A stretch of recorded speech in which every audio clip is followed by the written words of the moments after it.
करता है मेलबर्न च्या या शो मध्ये ज्याचं नाव आहे talk kaleidoscope. But now we're sitting in the US and again in Houston area, and we have an esteemed guest, Sarah Johnson. Please welcome Sarah to our show. Thanks. Hi everybody, back in Melbourne. So Sarah is from Australia. She grew up in Adelaide, and she was in Australian Defence, but now she's living in Houston for quite some time. So it's been great pleasure meeting Indo-Australian to Aussie American. How do you feel about it? It's a transition. It's always transition, always change, and it's really interesting. Someone coming from Australia to come to America who's come from India. And and talking here about in some Aussie slang. So we look forward talking in some Australian slang. I love it. I feel like I'm back home. I know. Just full disclosure, English is still my third language. So if I fumble, I'm sure Sarah will take care of me and look after me. And throw a few Aussie slangs. Oh, come on. That's the least I expect. Test you. So, TalKaledioscope. So, tell us about yourself. What was your background in Australia? Where were you where'd you grow up and what you do?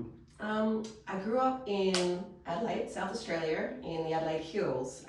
Birdwood was my town that I grew up in, which is the home of the National Motor Museum. Okay. And from then I went to the Australian Defence Force Academy in Canberra for a university. And I got my degree in political science.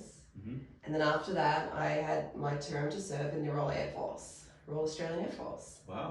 So I did quite a number of years in the Air Force.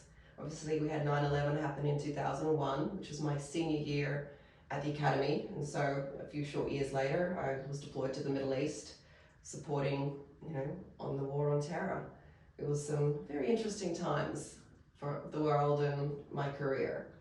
I never interviewed anyone with that kind of background, so I'd love to know more about. Did you actually fly the fighter jets? Oh goodness knows, no. I was intelligence, so I told them where to go. Oh. No, we had a lot of really good people, pilots, navigators, crew, all doing all their job or pitching in. Oh, lovely.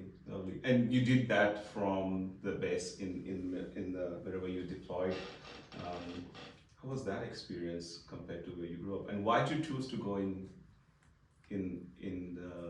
the defense?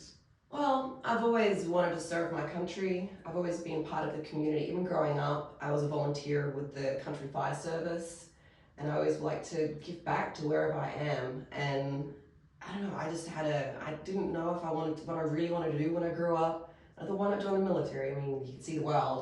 I mean, back that time, we hadn't done, the military wasn't doing too much in the areas of operation, but my time at the academy, we started operating in more areas around the world, and I got to see a lot of the country, a lot of experience. I got an education by the military, which helped me out. And I got to get out of my hometown and again, see a lot of Australia and a lot of the world, which was fantastic. Did you have any influence in the family or community making that decision, or it was just on your own or friends? Well, my heritage is English, and so I have my uncles in England actually have joined the British Army. So that was kind of the military background. So I'm a first generation Australian from an English background who come to Australia, and now I've moved to America. So there is that kind of connection there for almost a double immigrant, I guess. Oh, and fantastic. So how would you introduce yourself if someone who doesn't have much background about what some elevator pitch we ask normally our guest, if you're meeting a complete stranger and with so much to tell you about yourself. And now we come to what you currently do now. There is a Fulshear picture behind us as well. So how would you introduce yourself? Well, I always like to say I'm a mother first. I have 2 children. I love my family, always family first for us. I'm enthusiastic world traveler and just serving wherever I go, whether it be on a sports team as a coach or in the military or my local community. So I'm very community minded, a mother, and I work full time as well. So I'm usually pretty busy, but I think it keeps me out of trouble. What do you do now? I work for BP, which is an oil and gas company, an integrated energy company for change and transformation, a lot of project management, how do we deal with change. And I see you wearing Fulshear shirt. What is Fulshear, by the way? Fulshear is a... Am I pronouncing correctly? You are. Okay. Fulshear. It's a town in west of Houston. We just had a bicentennial this year, so it's 200 years old. And it actually is the fastest growing city in Texas. We've got so many people coming to Fulshear, coming out west of Houston, just because the growth, the amenities, the facilities, the schools, and just the quality of life. It's a great place to be. How long have you been here for? I think I've been on 13 years now. Ooh. Yeah, I still have my accent. But yeah, I've been in Fulshear, Texas. It's the longest place I've been ever in my life. So you've always been in Houston since you came? No, I was in Colorado Springs for 3 years prior. Which I don't know much about, but feel free to explain to our audience, because I'm sure we started this show in Melbourne, so most of our audience talking and knowing about the Melbourne and other areas, but we are going overseas now. We are. So when I left Australia, I married a US Army fella. Of course. Two militaries, we met each other. And where'd you meet? We met in Adelaide. What a small world. Yeah, he went to West Point Military Academy. So I went to the Australian Academy, but he was doing internship on Air Force Base, the RAAF base Edinburgh, which is in Adelaide. And we happened to meet up. And a few years later, we got married. I had no time, I didn't have to continue my service obligations, so I ended up going this way instead of him coming to Australia. Crossing a puddle called Pacific Ocean. Yeah, we did that. And we ended up going to Alabama for 6 months because he had training, then Colorado for 3 years. Okay. And then we thought, I think it's time to get out of the military. It was a lot of time away. He was gone a lot, like half of our marriage he was gone. It's like, we're having kids now. We want to settle down, and we came to Texas. So he's out of Army as well? Yep, out of Army. We're all in Texas now. That's good. Fantastic. So tell us about your Fulshear connection now. What do you do here in Fulshear as you're elected council member? Yep. So that's the additional feather in the cap. Yeah, I've always wanted to go in politics. That's why I did do a political degree, but I always thought it'd be science, but that's why I thought I'd be in Australia, not in Texas. But I had an opportunity come up. It's on the city council. So city council in Texas deals with a lot of the local municipality, like water, wastewater, some kind of electricity, planning, zoning, those sorts of things. And because we're growing at such a fast rate, my neighbours and local residents were concerned by the amount of development and what they could do to continue to influence it. And we wanted to make sure that the developers that were coming in were adhering by the zoning. They wanted to have, in my specific area, like the large acreage plots or the bigger plots of land, rather than come in and put apartment buildings. So that was my incentivization to come into local council and help speak on behalf of the residents. And it's been a real fascinating ride, and I get involved in so many things, not just the developments and zoning now, but how we need water, how do we need different traffic patterns, and really engaging with the school system as well. So the growing of cities and becoming the vast and going is part of everywhere, I think. How do you see yourself? I'm first generation migrant from India to Australia. Your parents were first generation migrant from England to Australia. Mm-hmm. You are first generation migrant from Australia to the US. Yes. Do you see any pattern and the differences how you give back to community compared to where you were born here? I think the main difference for me is when I was in Australia, I wasn't married, I was a young student. But now, as a mother, I started to get involved in my community as a coach, coaching soccer. Yeah. Occasionally we'll go see a cricket game because where we can, there is local cricket here. So 1.5 billion people would at least be happy. Although I must give hands up to India. They beat Australia this year, so well done, India. We don't believe in competitions as long as we're winning. Exactly. We wait for both teams. Of course, of course. So yeah, coming back to community in here, do you see much difference? Or do you see any collaborative opportunities here with the locals as well as the migrant community? Do you see any differences in thinking, differences of way of doing things differently? There is, but I think it's welcomed here. So there is a Texas, Australia, New Zealand network. So there's communities there. There's the Indian network that we've got, which is a great bunch of people to hang out with. I don't do too much with the English, but there is like the Daughters of the British Empire. So there are these kind of pockets of immigrants from all parts of the world that make their place and where they remember where they come from and they come together, but then they influence the cities and towns that they're in, positively, like bringing their traditions and their flavors and their color, and it's just a real good. I mean, I'm going to be typically a melting pot of people, and our county where we're in, it's the most diverse in Texas, Yeah. which is fascinating. Yeah, I mean, I love I love being into multicultural environment. We just happened to interview Victoria's multicultural commissioner, vice commissioner. Their interview is still coming out, hopefully soon. But there's a lot to learn. In some pockets, there's almost 50% of first-generation migrants, one of the parents born overseas. So the attempt is to provide facilities and benefits suitable for the community. I think you see that's happening here as well. Oh, definitely. Yeah, you see the a different. We've got churches coming up. We've got new temple came up this past year, and how people are getting involved in organisations is just it's good to see. It's not like one specific culture. It's people are touching, in different areas and contributing.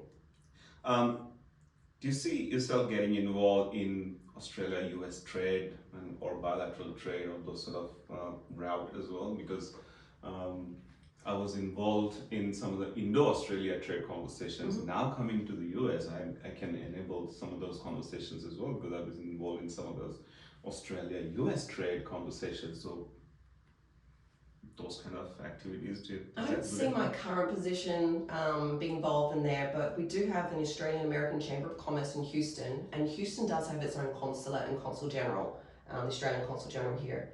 And so they do have events where they bring in Austrade events into Houston where they, I think this past year, they mingled with people from NASA and the energy organisations and companies to see what is on offer for Australia and how they do business in Houston and Texas overall. So those opportunities are definitely there. So is there anything interesting, any other interesting projects going from US to Australia? Maybe NASA opening any branch, or if not, they already have open? I know in Adelaide there's a strong space and defence industries coming up. I can't personally speak to what they might be, but I understand that there is a lot more collaboration happening in that aspect. We've been having conversations with Sarah Johnson, council member of Fulshear City, and now we would like to invite another council member, Abhi Utturkar, famously known as Abhi. Please welcome. Hello. So Abhi, welcome back. Thank back you. to back too. Thank you. It's a privilege to be on your show second time around. No. It's good to meet you, and whenever I come to Houston, I think Houston is my now third home. That's what I jokingly say. Right. Asking you questions, Sarah, about the difference. We didn't really speak about your experience. I know for confidentiality, you can't share much information, but I was just thinking if you can share any incidents, or if you, even though little kids, how can they get involved in Royal Australian Defence Force or Air Force, sorry, or even any community services like you're doing right now? Oh yeah, sure. Though I started young, I mean, there was country fire service cadets, there's army cadets, there's also an option. If you get involved in your local student representative council, it's a really good way to start understanding how the government runs, how the school runs, and also become a leadership position within your school. And people look at those things when you start applying to universities. The Australian Defence Force Academy also has scholarship opportunities, which you apply for, I think, in 10th grade. And that gives you an opportunity to go straight into the academy if you have the right school grades to back it up. And people might not know, your degree is actually free if you go to the Australian Defence Force Academy. It's paid for. So I got my bachelor's degree and my master's degree paid for by the military because I was working at the time. I was giving back that service time, and that's just a huge opportunity to do. So I think if you can get involved in, as a student from cadets or like representative council, look for scholarship opportunities. And then even if you want to, at a later age, move over into the military, there's those options as well. Yeah. So there's lots of ways to get there. So these options are available in all public schools or private schools? In Australia. In Australia? Yeah. Yeah. Okay. Look for those opportunities if anyone's interested. So, talking about Abhijit, how you guys met? You met here at Fulshear or as a council members, or you knew each other before? No, Sarah is senior to me as a council member. She got on the council about a year before I did. Mm-hmm. And so, I've been learning a lot since I've been only there for a year and a half. She's there 2.5 years. So you've been kicking goals together since then? We're definitely trying. There are a few things that we already have achieved. There are a few that we're trying to achieve, and we have a great collaboration. I think on most of the topics we see things alike, which is a good thing. I mean, most of the council does anyways, because we are all looking forward for the same goal. Yeah, Abhi's been a breath of fresh air on the council, just having his perspective and his background, not just his cultural background, but his education and experience, as well as just, he can really look through a policy and ask some pretty tough questions. What's the biggest goal you kicked so far together, or that you can share with them? I don't know, we're looking at each other. It would have been the parks process that we've gone forward with, that we're planning to finally get something done and awarded in phase 2. That there is a big park that was a land that was donated to the city of Fulshear by a very generous family that live here. And so the intent is to make sure that we take the step forward and make sure that we actually make that as a public park and not just an area where people go for a walk. Much more than that. And Sarah's, it's in her district, and she's been very persistent in following that up, and I'm happy to support her on any which way. Nabi's been really helpful as well with our water options as well. We've got a new water tower that's being built, a water plant, and again, he asks tough questions. He's more of the engineer, the brain of the council. So making people work harder. Hey, you got to ask the questions. So yeah. I mean, this is again, it's very simple questions, but very tough to live by. What motivates you to do these things? Is it just your background, being at the right time at the right place, getting these opportunities, or inspired by someone specific, or continuous inspiration? I think it's just where I come from a position of care. I care about my family. I care about my neighbors. I care about where I live. And not everybody has the time to understand what the process is where you live. So I get a lot of people asking questions, and I see my role in council is an education. I'm educating other people, as well as always learning more myself of what is the concerns of my residents. But then it's like, how can I put myself in a position to advocate best? Yeah. And so there's lots of people, like Abhi and others in the community that I reach out to and say, hey, I don't know much about this. This is coming out. Will you please come and speak to us or help me learn more so I can help continue caring for this city? And guide us and then work together and figure out together, I guess. Yeah. There's more to it, if I may add. So, I've been doing this for about 12 years now. I wasn't a council member before, but I was on various city committees at different cities. One of the things that I realized is most of the times it's, so city government is not as simple as you think. There is a lot of laws and regulations and things that we can do and we cannot do and so on. So knowing what is the extent that the city can do certain things, knowing what is outside of our purview and what next step we can take to make it happen for our residents is important. So that knowledge is the key. So there are certain things that are beyond the city. They may be county specific, state specific, or even federal. I mean, there's a post office in Fulshear that really needs an upgrade, but that is not within the city, county, or the state's purview. It's a federal service. But to know that and to make sure that we take the right steps to follow it up with the right people as advocates for the residents of the city is an important thing. Does your defense background help being persistent or in general, determined, or it doesn't really matter? But I think would it add anything? Being. I think it helps more from a procedural standpoint. I know how to do my research. I know how to follow up and be persistent. I have the confidence to cold call people, or I'll see my congressman. I mean, he just lives up the road. It's like It's knocking the door.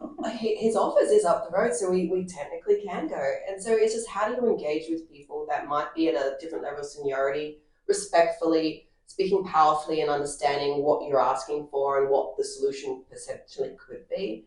And I think that's what's helped me the most. Maybe the confidence and the leadership skills. Yeah, one of the biggest democracies as well in the world, so that helps. Jointly working together and achieving some results. One thing Sarah said, and when we were talking the other day, and that hit home with me, was that we were talking about how we can impact the community, and she said, as a city council member, we're at the grassroots level of government, so to say, and we can have the largest impact on people's day-to-day quality of life.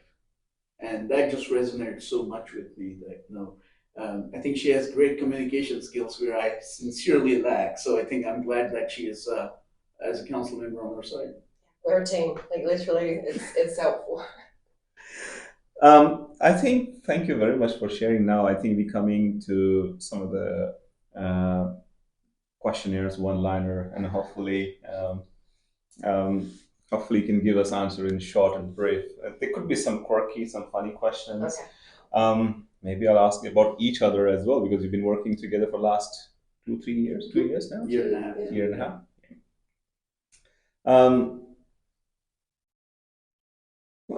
One of the simple questions, let's start with individuals. The 3 unusual things we can find in your refrigerator. I know one thing about some fat.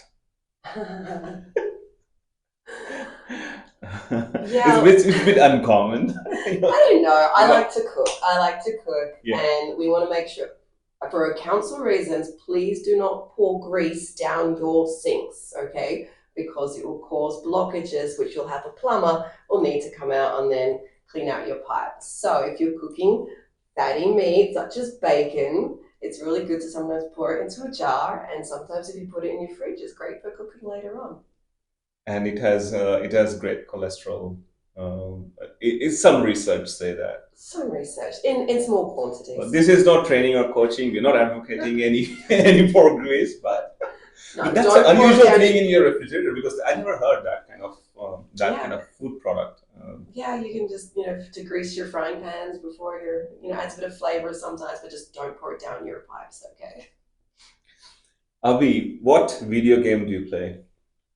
Or if you play? I don't play video games. The last time I played a video game was, I guess, about 15 years ago, when a friend of mine wanted 50 years ago? You don't look that old. Sorry. 15. And that was a very basic Nintendo duck hunting game, and I did really bad on that. So since then I've given up. I think I shot everything else except the ducks on the screen. There's a beautiful lake in front of this. We're sitting in a Fulshear city hall, by the way, and there's a beautiful lake in front of it.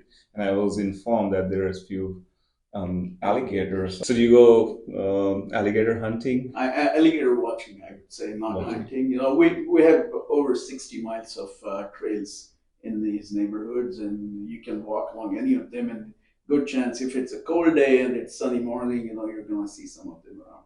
Yeah, I hope you don't have any pets. Alligator, no. They've all learned to coexist and not be eaten. Aussie slang was my favorite part. I always ask people, but hardly some we get few, but let's see if we can share some slangs which I haven't heard before. Which you haven't heard before. I don't know about that. You've lived in Australia the last 22 years. Yeah. I haven't been there really. But I barely knew few, so. Okay. Obviously Sheila and mate. Yeah, mate is. Mate. Yeah. Everyone is a mate. Oh my goodness. Now I can't even think of any right now. Chakayui. Oh yeah, Chakayui. Go Barbie, to Servo. Barbie, go to the Bottle-O. This RO. This is my double pluggers. You know what a double plugger is? No, I don't know double pluggers. Yeah, that's the first one. Okay. Oh, it's a type of, well, I'll say the American word flip-flop. Oh. If I say the Australian word or a thong, it's called Thong. something else in America. I have to be careful in my slang sometimes. Okay. Yeah. Does your husband pick up any Australians? He sometimes interprets for me.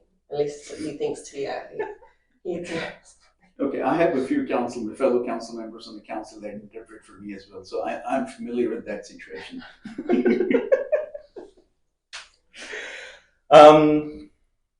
Which phone app do you use the most, Abhi? I would have to say Teams these days. Teams?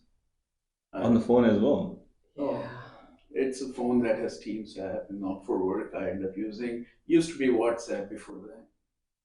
What about you? Now that you said it, I do Microsoft Teams an awful lot as well. It's sad. We're kind of tired of phones, but I do use Facebook a lot to keep up with my friends and family. Oh, okay. You still have family in Australia? Yeah, I got my mum, my dad, my sisters, cousins. Oh. Yeah, nieces and nephews. Well, no nieces, only nephews. But yeah. You've been to Australia? When was the last time you've been there? I was there Christmas last year. Ah. Yeah. Okay. That's good. Abhi, you won a lottery, let's say $1 million, what would you do? No, I have a lot of debt because I went to school. So I think before anybody else, those guys are going to come after and get the money from me. I don't know how much is going to left out of that, but we'll see. So you should have joined the military. Would have got your degree for free. I know. You know, looking at me, though, I don't think they were accepted a 5'6", 120-pound guy back then. You could have been a drone pilot. Sarah, if you were a cartoon character, which one would you be? Given your so diverse background and so active background, I guess. Oh gosh, maybe Invisigirl. Ah, Invisible from Fantastic Four. Incredibles. Incredibles, yeah. Yeah. How about you? You want to pick any cartoon or superhero? Bugs Bunny. I have my friend Keith to vouch for that.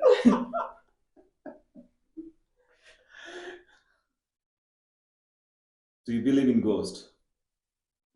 Sure. Some of them in the past not made mistakes and then they're haunting you as a mistake, as a ghost? No, I believe in the concept, even though they're not the metaphysical thing. Okay. You know, there are some people in my life as well that behave like one, so it's... Well, if you're a public figure, you gotta be careful. So what do you do? What do you think, Farah? Well, I'm not a physicist. I know there's a physicist in the room, but I think energy cannot be created or destroyed. It just changes. So it's a possibility. There's a positive and there's negative energy. You don't know what happens, so possibly there might be ghosts. Is that what the intelligence tell you? Can't say. No, okay. Well, maybe last couple of questions. Have you ever had deja vu? When I was watching The Matrix. What kind of deja vu? They saw a cat twice in the movie. How about you? Oh, I'm just having another deja vu. I had the same interview about 3 months ago. Not sitting in a city of Fulshear, city office. So. Almost there, though. All right, maybe last questions. Do you keep a journal, or how do you empty your cup? Or if you're stressed, if you work too much of some things, and then you still need to feel motivated, still need to go out in public and help and community help. You need your own me time, or especially your mom and families are full on, and the social commitments are full on. Your social cup becomes full, and sometimes you need to empty it. Gotcha. how do you do that, and what do you do? I like to walk and get out in nature a lot more. It's not always possible in Texas because it's really hot. But if I can usually exercise and let off a bit of steam, it kind of helps you kind of get away and refocus and get your mindset back. What about you? Oh, I love to listen to music. So maybe some more Western classical, some Indian classical, instrumental, even jazz and blues at times, but something that takes me in a different world altogether that's not associated with what my surroundings are. Excellent. Final question, maybe. What any upcoming projects, maybe joint ventures together you want to share with our audience, or? I need Abhi's expertise on some engineering questions that I've had with some of the developments that's coming on. There's been a lot of dirt work moved, and I need to get him out to one of the developments and say, hey, what do you think about this? And we've got drainage plans to look over, and it's a lot of work, but it's worth it.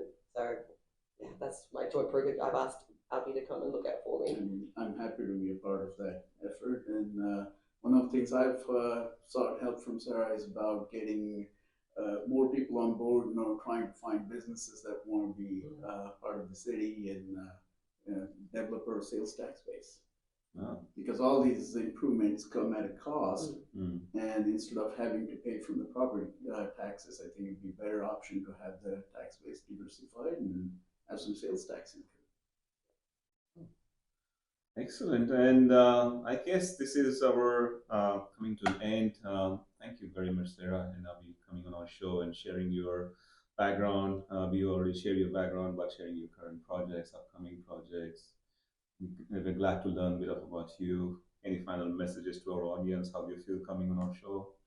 It's been great. It's been a pleasure. I wish I could visit Melbourne again sometime soon. I've always enjoyed visiting Melbourne. So, hooroo, everybody.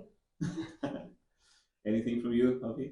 All right. I think people are going to get tired of my messages every so often, but I think what you're doing is a fantastic thing, going out to meet people, get people talking, share their thoughts, and just keep doing that. This is an excellent platform for people to share their thoughts. Thank you very much. Appreciate it. Thank you.